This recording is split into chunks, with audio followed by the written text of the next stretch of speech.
against NC State is one of the most intriguing matchups of the college football slate this weekend. And the SEC has several out-of-conference games that are interesting, not just Tennessee, NC State, but you got Arkansas, Oklahoma State, and of course Texas, Michigan. But I want to talk about Tennessee and NC State. Specifically, what does Nico Iamaleava need to do against this NC State defense, and what can we potentially see NC State do against Nico? I don't think NC State showed very much last week against Western Carolina. I don't think they're as bad as week one says they are. I don't think there should be as much panic as maybe some of the media is making out to be as far as NC State goes. We're going to get into that in a second.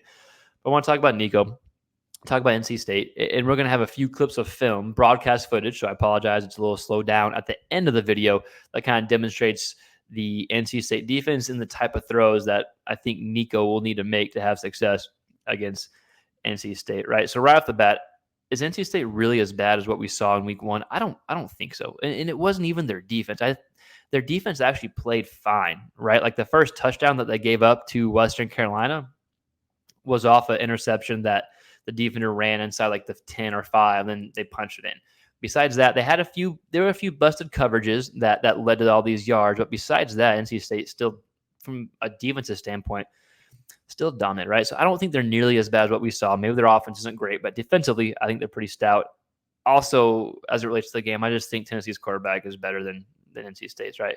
I like Grayson McCall at Coastal. I still think he can have a good season, but I think this Nico is that good. All right, so let's look at NC State's defense. Then let's talk about what Nico needs to do against this defense, right? So number one, the quarterback for Western Carolina last week was 22 of 35, 211 yards in the air, 2 tutties, 0 picks, and 75 yards on the ground. Had a pretty nice game, a pretty nice day against NC State's defense, right? But after the first quarter, NC State pretty much settled in, only gave up 1 or 2 big plays. Maybe it was 2 big plays after that quarter and 1 touchdown. Like we said, I think they are better than what they showed. The takeaways. Can NC State get pressure on Tennessee like they did against Western Carolina? They had 18 total pressures against Western Carolina, Can they get that amount of pressures? Can they try to cause havoc like they did against Tennessee? Answer is probably not as much, but can they have enough to be effective, right? Number 2, can they keep the deep ball threat from happening? Can they keep the ball in front? That's what they did a good job of against Western Carolina, even though there were some busted coverages. Tennessee is a much better offense, obviously, and they're facing a much better quarterback. So can NC State keep the ball in front? Western Carolina only had 3 completions where the ball was thrown 10 yards or more in the air downfield, right? So think not this extreme, but think like USC defense against LSU. If you watch that game, like they gave up a lot of plays in front. They gave up more completions, 10-yard completions than 3, but they kept everything in front. They tried to prevent the big plays from happening. All right, so number 1, can they get pressure? Number 2, can they keep the deep play from happening? They didn't give up really any deep balls, relatively speaking. Only 3 out of the 20-something attempts were 10 yards or more downfield against Western Carolina. Number 3, they only blitzed 30% of the time, or 30% of the quarterback's dropbacks, right? So my question is, was this the case because they didn't want to show anything against Western Carolina? They don't want to put anything on film against Tennessee? Maybe, but they were also really strategic when they blitz. We're going to see on film the strategicness of the blitz and kind of the different looks, where it looks like one thing pre-snap, something else happens post-snap, and they get pressure, right? So was it strategic as far as them not wanting to show too much? Maybe, maybe not. But still, I think they're going to try to try to keep everything in front. So I'd be surprised if they just started blitzing more and more, right? But they may, right? Now let's talk Nico. Let's talk what we think he needs to do. I think number 1, I think utilize your legs. The quarterback for Western Carolina had 75 yards on the ground against this defense.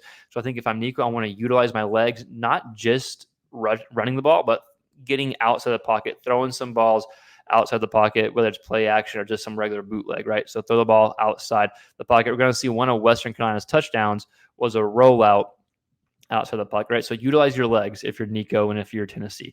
Number 2, quick and decisive decisions. We want the ball out quickly, run and manage the offense. I think this will help set up the rest of the game. Number 2, set up the deep ball off play action. We're going to see this here in a second from Nico, but get the defense out of position, right? Nico was 14 of 18 for 246 yards in the air, 3 touchdowns, and 13.7 yards per attempt off play action against Chattanooga. Again, I know it's Chattanooga, but still, those numbers are huge compared to when they didn't use play action. His yards per attempt were only 6.8. And the last thing, number 4, you want to be good when the defense drops 7 or 8. Like we talked about, I think NC State may try to have this approach by keeping the ball in front. I think they may want to drop, or they may try to drop 7 or 8. Again, they only blitz 30% of the time against Western Carolina. And Chattanooga against Nico only blitzed 20% of the time. So 80% of Nico's dropbacks was against 7 or 8 defenders in the backfield, not the backfield, but 7 or 8 DBs or linebackers dropped back into coverage. And Nico was 19 to 23 for 263 yards, 11 yards per attempt. So he dominated that, right? So my biggest question mark is, what's NC State going to try to do? What are they going to do here? Because Nico had so much success when they were dropping 7 or 8 guys. Is NC State like, well, that's Chattanooga, we're a lot different? Maybe so. Is NC State going to try to keep the ball in front? Well, of course. Were they going to try to utilize the blitz more than they did against Western Carolina? I think it's a fair question. It's kind of my biggest question mark, right? But for Nico, be quick and decisive with your decision makings. Utilize your legs. Doesn't have to be running the ball, but just the threat of throwing on the run or rushing.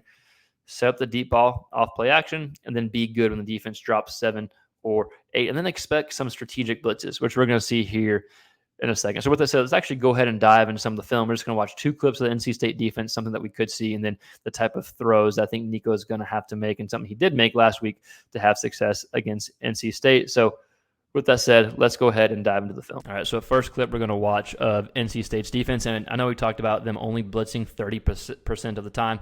This time they do blitz. They only have 3 down linemen, but they bring, 5 or 6 here? So this is what I mean by a strategic blitz here. Let's see how many they bring.